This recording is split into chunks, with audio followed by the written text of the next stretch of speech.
नमस्कार दोस्तों, आज हम सूर्यकांत त्रिपाठी निराला के द्वारा रचित कविता तोड़ती पत्थर के भावार्थ पर विचार करेंगे। कवि लिखते हैं, वह तोड़ती पत्थर देखा मैंने उसे इलाहाबाद के पथ पर, वह तोड़ती पत्थर।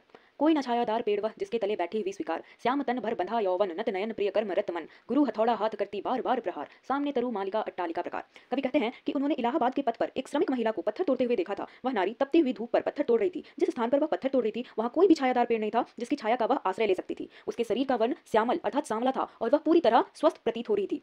वह अपने भरपूर यौवन से युक्त थी। उसकी आंखें नारी सुलभ लज्जा से झुकी हुई थी और वह पूरी निष्ठा एवं तत्परता से अपने प्रिय कार्य अर्थात पत्थर तोड़ने में निमग्न थी। उसके हाथों में एक बड़ा एवं भारी हथौड़ा था जिससे वह बार बार पत्थरों पर चोट कर रही थी। जहां वह यह कार्य कर रही थी उसके सामने कई बड़ी बड़ी चारदीवारी से घिरे भवन थे जिनमें पेड़ लगाए हुए थे। इन पंक्तियों में कवि का मूल भाव उस पूंजीवादी व्यवस्था पर चोट करना है जिसमें एक ओर तो वे निम्न वर्ग के किसान मजदूर आदि लोग आते हैं जिनकी महिलाएं भी अपनी जीविका उपार्जन के लिए तत्पर मेहनत करती है, और एक तरफ वे सेठ सामंत और जमींदार लोग आते हैं जो इनका शोषण करते हैं। इस कविता के माध्यम से कवि शोषितों के प्रति अपनी संवेदना व्यक्त करते हैं। वे इस समाज से पूंजीवादी व्यवस्था को जड़ से